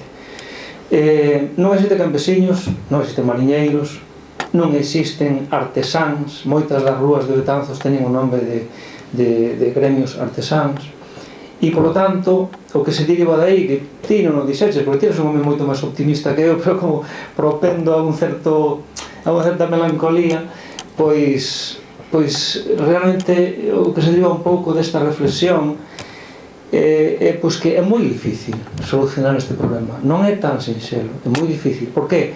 Porque as casas están feitas para unha sociedade que non existe. Non había coches, pero había vacas. As casas campesiñas tiñan unha corte de baixo. A casa da miña avó na Fonte de Unta tiña unha casa de baixo. As dos comerciantes tiñan esa ventana que se chamaba taboleiro, onde estaba o artesán. É dicir, era un mundo, pero claro, repito, non existe ese mundo. E polo tanto a pregunta é esa: que facemos? Era amigo, Bueno, tes razón no que dixo, o mundo cambiou, pero cambiounos a todos, cambiamos porque as costumbres son novas, non? A veces millores, non? Porque gracias a... Eu creo que o inventor da lavadora tuvo que ser un home para non ter que colaborar tanto, non? Quero dicir que a cousa evoluciona. Oxe, non podemos mirar o agricultor do mesmo xeito porque realmente o mercado globalizouse. De pronto, pois alguén pode comprar laranxas nesta época, é o mes de maio, e compramos cirolas, e compramos... Xa cambiou todo. Pero tamén é verdad que sempre miramos as diferencias e esquecemos de que o home é sempre exactamente o mesmo. Ten sempre as mesmas necesidades. Ter unha casa agradable, alguén que o queira, e levantarse polas mañás a producir. E iso independientemente do oficio que teña e da época que teña. Sempre temos as mesmas necesidades. Por lo tanto, en vez de mirar as diferencias, temos que ver que temos igual. Pois temos a necesidade de salir, de ter un espacio agradable, de ter unhas cousas cómodas. Que teremos que resolvelo? Pois probablemente mantendo o que se poda manter e cambiando o que se teña que cambiar. Probablemente na cidade histórica haxa que facer algúns esponxamentos, ya xa que replantexarse algúns espacios, ya xa que adaptar certas cousas, pero tampouco pasa nada. A sociedade cambiou e nós cambiamos con ela. Eu o que si me parece e o que tería moito medo é que fixéramos unha especie de revival e que as cidades históricas se convertirán en Disney Worlds. Eso sí que me fastidiaría moito, porque realmente eu cando vexo turistas pola cidade histórica, que me gusta moito, e a veces estou dibuixando e ven sempre algún catalán que non lles vendo os dibuixos, pero están ali sempre mirando o que faz. A mí o que máis me gusta a cidade é cando está usada polos usuarios, pola xente de aquí. Esa é a cidade bonita. Eu a cidade dos turistas, a Venecia non me inspira tanto, decir, inspírame moito máis pois as cidades de aquí, non? E sobre todo pois a miña cidade vivida pola xente de aquí, o sea, ser capaz de recuperar o comercio, recuperar a vida no casco histórico, facerse políticas adecuadas para retornar e para facer posible o retorno da vida urbana ao centro histórico. E eu creo que é posible. Experiencias temos. Por exemplo, Santiago está vivido. É fantástico. Bueno, non podemos ser como Santiago, pois seremos como outros. Valencia, o centro histórico, está vivida. Barcelona está vivida. Non sei, non quero nombrar ningún pueblo porque non quero implicar comparacións, pero estáse volvendo a vivir nos centros históricos. Vívese nos centros históricos. Quer dizer, o único que hai é que ser sabedores de que a ciudad cambia, a sociedade cambia, as necesidades son outras, pero ao final todos os seres humanos temos as mesmas necesidades. E eu son optimista, ten razón, e confío plenamente en que se pode resolver a cidade, e sobre todo eu que non me gustaría que caéramos en Disney World. Eso sí que lle teño moito medo. Tucho? Me sumo tamén aquí a mi querido Alfredo para felicitarte. Moitas gracias. E quería hacerte solamente unha reflexión. Moi ben. Todos os cascos históricos que se han rehabilitado tanto en nuestro país como en el extranjero fueron debidos principalmente a la voluntad política. Mi reflexión es la siguiente: si aquí no habrá la suficiente concienciación concienciación ciudadana, para ilusionar a los políticos a consensuar un plan integrado con un proyecto a medio, corto y largo plazo, porque hay que comprender que la situación de Betanzos es muy peculiar. Es un casco histórico enorme, 1800 casas, y sobre todo para cualquier partido político, pensarlo así, no tiene unos réditos inmediatos, van a ser una rentabilidad a corto, medio o largo plazo. Pois que faz unha reflexión moi atinada, quero dicir que primeiro gracias e despois que faz unha reflexión moi atinada, está claro. Pero sabes unha cousa, eu coido que na época actual, aparte que temos uns políticos que eu creo que están sensibilizados ca cousa, non teño ali a Pedro que sei que tal, os compañeiros tamén. Hai unha cousa, é que hoxe non podemos pensar que os políticos nos podan resolver nada. Eu creo que son non incapaces porque non teñan capacidade, incapaces porque non teñen posibilidade. Dicir, hoxe é un momento no que temos que implicarnos máis. Entón significa que hai que abrir a xestión a novas posibilidades. Desde o que son fundacións, desde o que son programas de xestión, desde o que son compensacións. Parece mentira que aquí teñamos en Galicia un dos máis ricos do mundo e non o notemos. Pois igual teñamos que implicar aos ricos tamén, non? Creo que o que se ten que abrir é primeiro saber que é o que queremos. E unha vez que sabemos o que queremos, implicar a todas as forzas. O que teña carto sea privado ou público, as forzas privadas ou públicas, facer unha gestión suficientemente aberta como para que quepa quen queira entrar dentro. É dicir, o privado, o público, porque pensar que o político nos pode resolver as cousas eu creo que é impensable. Non porque non queiran, é que probablemente nin podan. Entón, os últimos exemplos que estuven a estudiar sobre reformas de espacios urbanos, pois era en cidades non tan coñecidas, como por exemplo era, como se chamaba? Ai, a miña cabeza, como estuve preparando isto xa se me foi o santo ceo. Nantes me parece que era. En Francia, unha das terceira ou a cuarta cidade de Francia, unha illa no medio do río, e aí durante 7 anos, a través dun proxecto de distinta aproximación, graus de aproximación ao proxecto, con intervención tanto das entidades públicas como das entidades privadas, fixeron un proxecto e levaron a cabo, pero levou un tempo de 7 anos só a elaboración de proxectos e 10 ou 12 anos a execución. Pero cal é o tema? Había un proxecto claro, había unha intención de onde iban ir, e despois abriron os canais, dicían, hai que facer a ferramenta. A ferramenta igual non é un plan xeral, igual é un plan especial, ou é un plan de reforma, ou é un plan, chámalle como queiras, fai a ferramenta. E actuemos dentro da ferramenta. Pero primeiro teñamos claro o que queremos. Que é o que queremos? Queremos que a cidade se siga deteriorando como se está deteriorando agora, ou queremos poñerlle remedio? Queremos que siga sendo un nido, un gueto de marginalidade, ou queremos que sea outra cousa? Queremos que haxa unha certa mobilidade ou un certo uso, ou que é o que queremos? Porque, por exemplo, o único elemento que está dando unha certa continuidade de tránsitos na cidade é casi o conservatorio. É onde se produce un tránsito de xente que entra e sale. O mercado moi pouquiño. É dicir, como é posible que teñamos a posibilidade de ter aquí un mercado e non haxa máis que casi de marginal, non? Entón, temos moitas cousas que podemos fazer. As escolas mesmo, non sei. Hai moitas cousas que se poden facer, pero o que hai é que ter un programa claro, unha idea clara, e cando a teñamos clara, onde haxa que tirar unha casa, tírase. Porque ao largo do tempo as cousas van cambiando. Fixadevos, unha das cousas que a última porta que se abriu na muralla de Lugo foi no ano 1947, a que emboca a calle Bolaños Ribadeneira. Cando se chega de Lugo, de Ourense, entre sería a última porta que abre. Nese momento pensan tirar a muralla. Digo, coño, se abrimos isto, de pronto entra o vento, coño, esta cidade que está aquí con esta cincha que non deixa medrar, pois sería unha expansión da cidade fantástica. Pois ala, tiremos as murallas. Apróbase o tirar das murallas, pero de pronto, cando avisan o ingeniero, e é que non temos onde meter tanto escombro. O sea que se salvaron porque non había onde meter o escombro, non porque a xente quixera aquela muralla. Fíxate hoxe, calquera de nós, quen pode imaginarse a cidade de Lugo sin a muralla. Que dicirse, que todas as cousas van cambiando.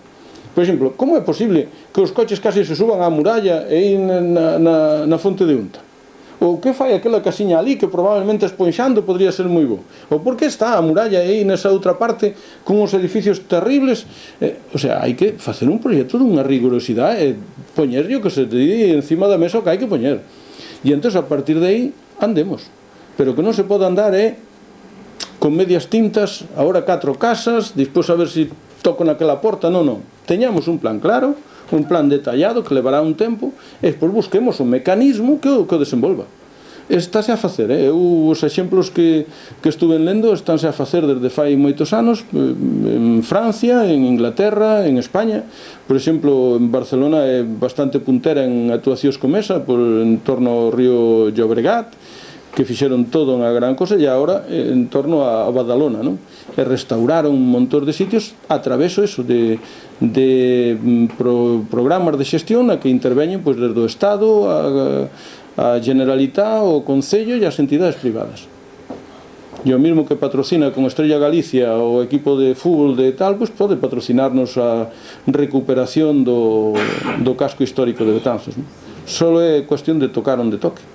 Bueno, pero eso vai non lo traer Juan María o próximo día. A ver, Quique, que queres? Os amigos... Te felicito pola charla, que está moi ben. Porque eres un amigo, joder.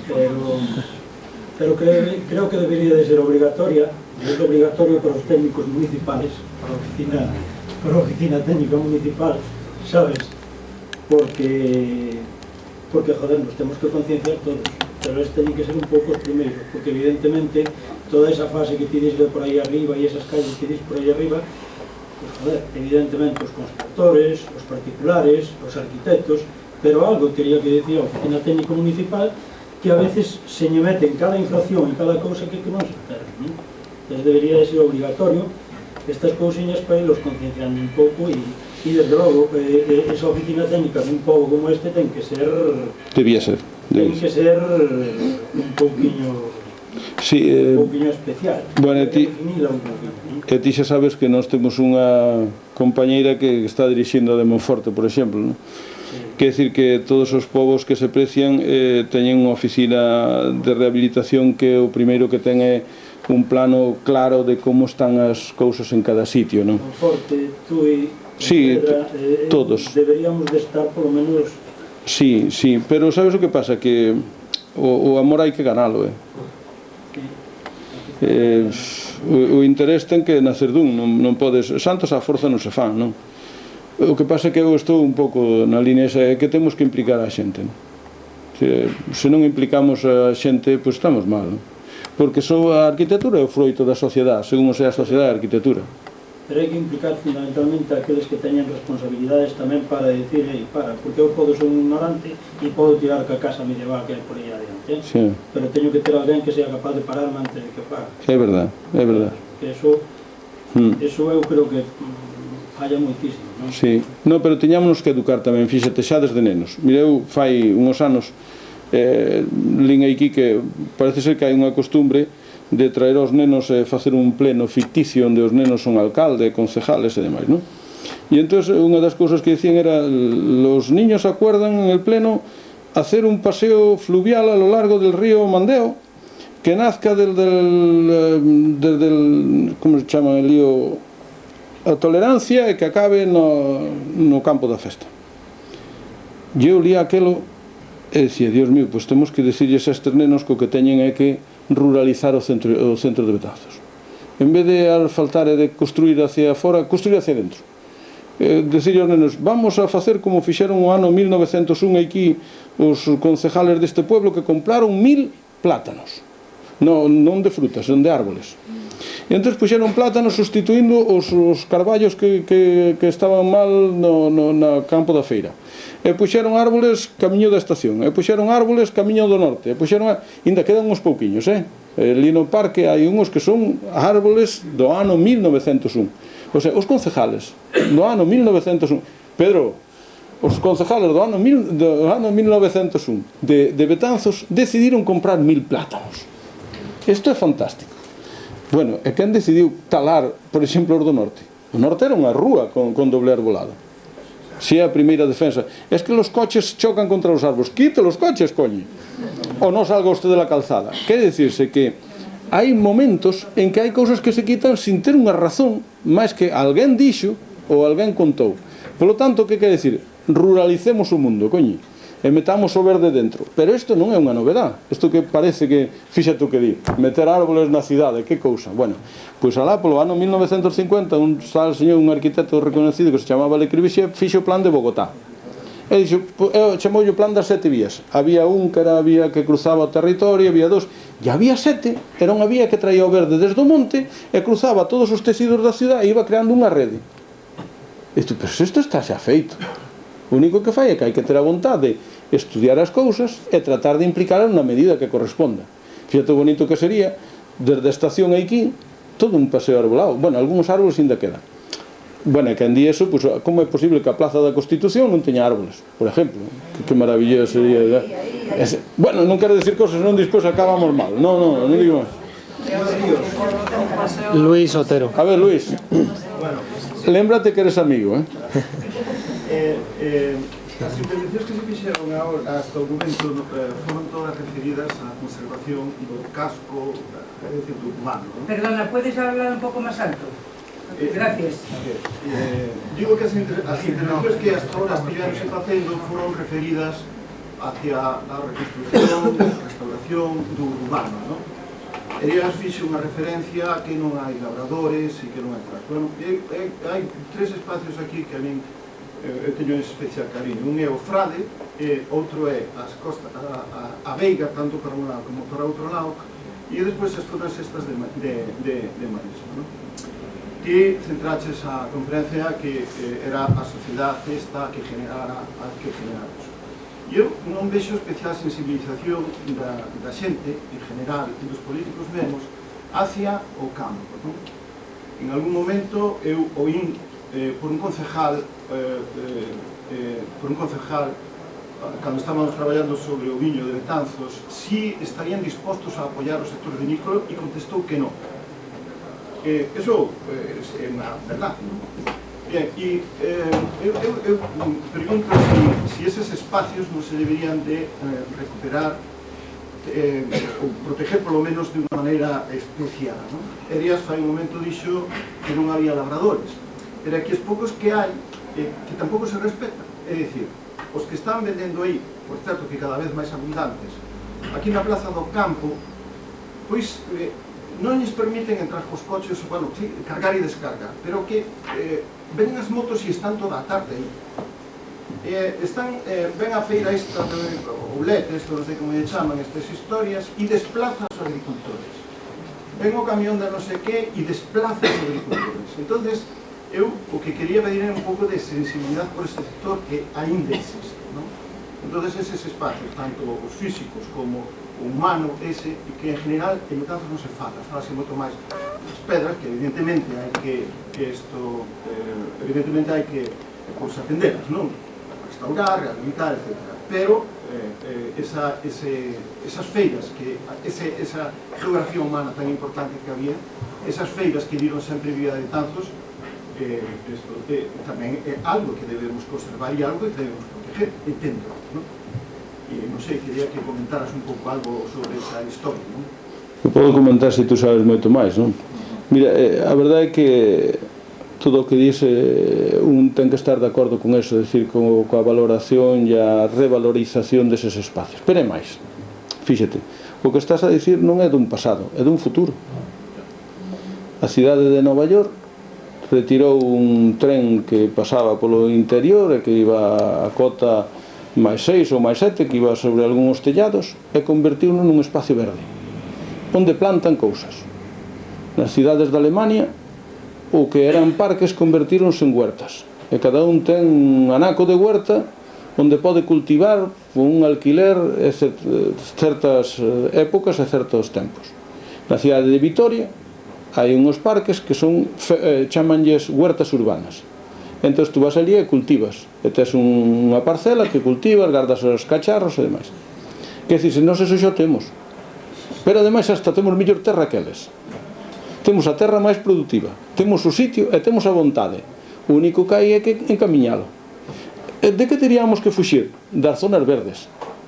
Unha das cousas máis desagradables que hai é plantar unha zona verde ou un césped En Betanzos, bueno, sería xa o colmo, porque temos a maior e a mellor huerta. A huerta do Frade, máis que presenta unha estrutura que é fantástica, ten dous camiños, cando se inunda un, camiñas polo outro, e vas rematar unha especie de pequeno pueblo, por decir de algún xeito, ali ao fondo do campo da feira, non? 4 casas que permiten por abaixo e por arriba camiñar. Ainda hai incluso un cercado onde eu, por certo, dibuixei aquela burra que quedaba. E o señor, pois, curiosamente, non sei se falleceu ou non, pero últimamente vino que amputaran as pernas. Pero lembro que ainda se cultivaba, ainda se araba, e ainda se sabe arar. Detrás da miña casa ainda se sigue arando. Quer dicir que temos ese espacio. O único que hai é que sensibilizarnos, e sensibilizar a población de que realmente a horta non é o pasado, e o agricultor non é o pasado. O agricultor pode ser o camiño do futuro.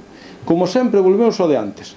A cidade ainda mantén o xermen do que pode ser, ainda ten a estrutura do que pode ser. Pois eu dicía, pensemos unha cousa, o centro histórico non é máis con a parte de esa ciudad que a compón o centro histórico, os centros de cultivo e as distintas zonas, non? Entón, o Frade, pois é unha pena que non se valore máis, claro que é unha pena, e ademais que non se teña en conta ese potencial, pero eso é o que entra dentro dun proxecto. O proxecto que mire para a cidade, que mire para o centro histórico, ten que ter en conta eso. Ten que ter en conta os espacios de agricultura, ten que ter en conta a sociedade agraria que pode estar paralela e ver a potencialidade que ten do mercado, sin duda alguna, pero eso entra parte dun proxecto global. É tan importante o campo como a casa máis rocambolesca que poñamos aí. Isto, creo que eso é así. Mira, a mí dá má sensación de que non pasa só en Betanzos, en algún sitio tamén, que hai como un desplazamento da cidade de uns puntos a outros, non? O casco histórico vais abandonando, pasas a unha zona de ensanche que xa se está abandonando e se pasa a outra zona. Entón, a miña pregunta é, non hai maneira de que por parte das autoridades haxa unha intervención que frene ese aumento que ademais non é un aumento necesario, porque a poboación de Betanzos non aumentou tanto como para necesitar. Entón, agora topámonos con cantidad de vivendas baleiras sin utilizar e, en cambio, un montón de espazo utilizado e encima máis gasto, porque as ruas onde viven 4 persoas teñen que ter iluminación, alcantarillado e todo máis. Non hai unha maneira legal de que as autoridades interveñan e frenen ese aumento e fagan máis racional o espazo. Supoño que todo entra dentro de un plan máis dentro de un plan de previsións. Mira, cando se fan os planes, por certo, Betanzos ainda funcionan con as normas subsidiarias, cando se fan os desenvolvementos, fanse unhas previsións a X anos. Vamos a entender que a cidade vai medrar hasta aquí. Entón, claro, esas previsións fanse ou facíanse en épocas gloriosas. Faíanse. Sí, os planes generales teñen a obliga de facer un apartado que é de previsión. En fin, as previsións poden ser máis ou menos realistas. Se sabes que unha previsión que é a moi longo tempo dunha gran población ten máis erro que unha que se faga a menos, pero hai esa previsión. Entón, en base a esas previsións fanse unhas delimitacións. Entón, non hai nadie que proíba que se desenvolva unha determinada parte. O sea, é a lei do mercado. O que ofreces, o que tes, o que deixas. Que pasaría? Que deberíamos de concienciarnos todos ou de ter a educación suficiente como para saber o que queremos facer. E, sobre todo, non rendirnos eso. Pero te dis, Betanzos é que medrou probablemente máis do que podría medrar. Pois vaite a Milladoiro. E entón verás que Milladoiro é 50 veces máis grande do que podría ser casi nunca, non? O sea, é impensable, pero fíxose nunha época de bonanza e fíxose con unhas previsións de crecemento. Hoxe estamos nesta outra tesitura. O que dixe é un problema moito máis serio cando a cidade que abandonamos non é recuperable. Porque o noso centro histórico ten unhas trazas e é facilmente recuperable, con inversión, con criterio, con tal. Pero cando falamos do ensanche é moito máis difícil de recuperar. Porque a estrutura non é unha estrutura que nacera simple e llanamente dunha sociedade que había atrás, porque era unha trozo de cidade que naceu dunha especulación.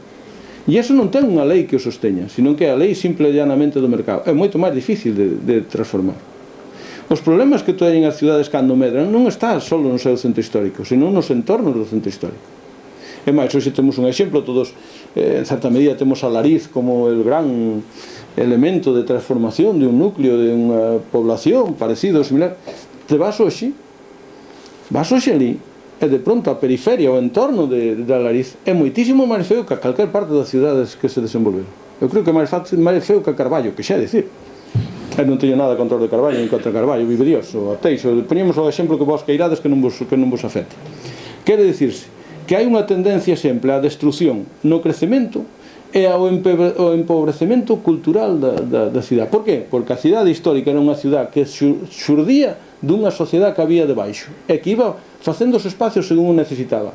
Non se facía unha plaza, a plaza xurdía dun ensanchamento, ben sea da iglesia, ben sexa do concello, ben sexa da administración ou ben sexa do mercado. E, polo tanto, os seus espacios crean esa continuidade que decíamos ao principio. Que pasa no ensanche? No ensanche non foi eso, foi simplemente tracemos isto ben rápido, que sea ben reto, que sea ben fácil de construir e olvidemos incluso do que hai debaixo. E así nos pasa o que nos pasa, que a veces estamos no ensanche e vemos unha casa que de pronto ten unha fachada así, e por dentro é unha cousa así, pero isto é que a parcela era desta maneira. Non houve ni siquiera un proxecto de reparcelación que, en certa medida, dera unha uniformidade. Eso é moito peor, porque o que se vai de aí sí que deixa un mundo que é casi irrecuperable.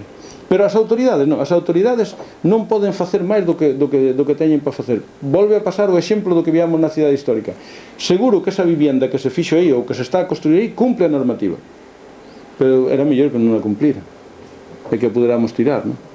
Polo tanto, eu creo que as autoridades non é o problema das autoridades, é nós. Un último detalle que pode ser. Sí. O de esto que acabo de falar agora. Sí.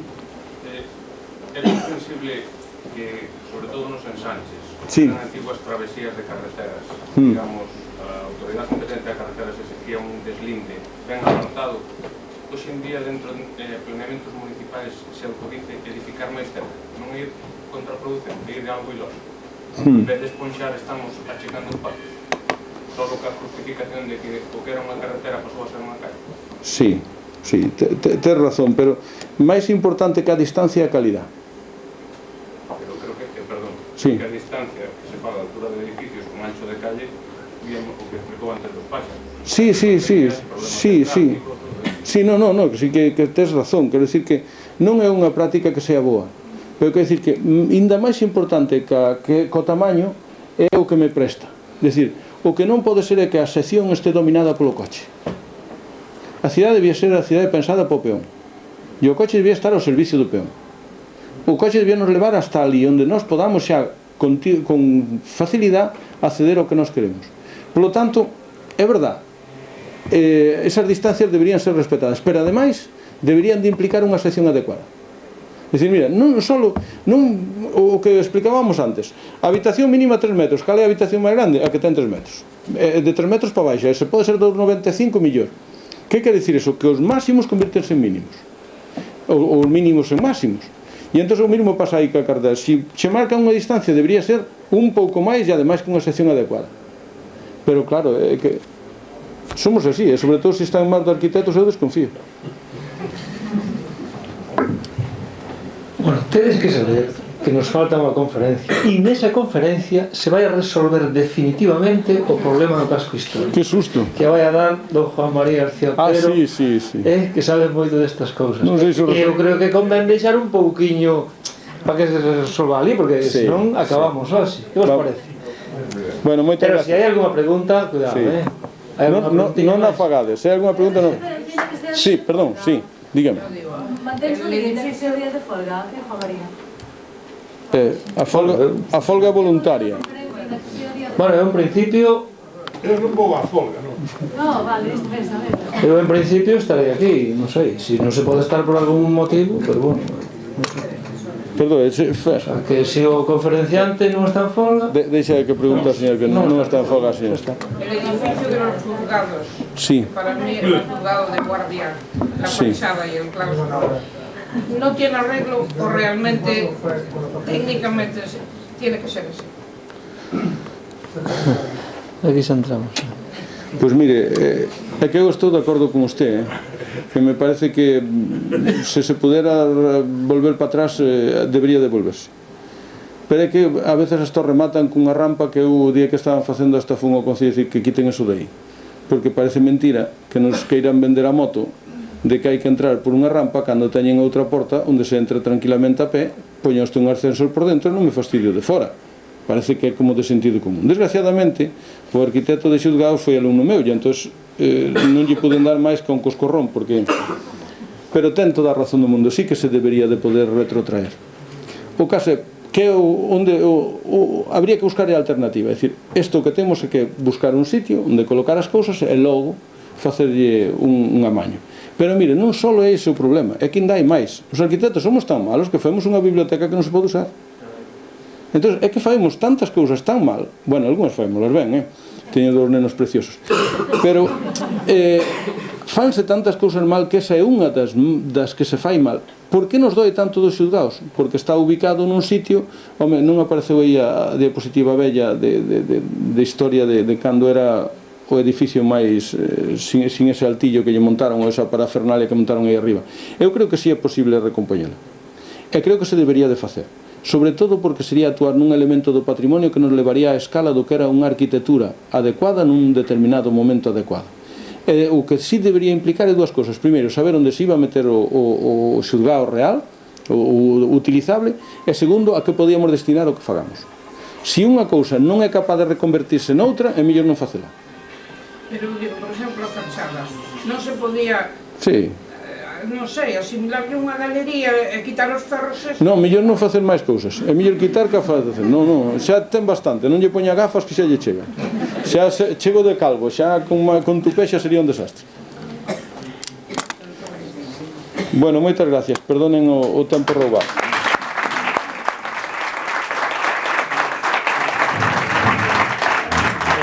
Gracias.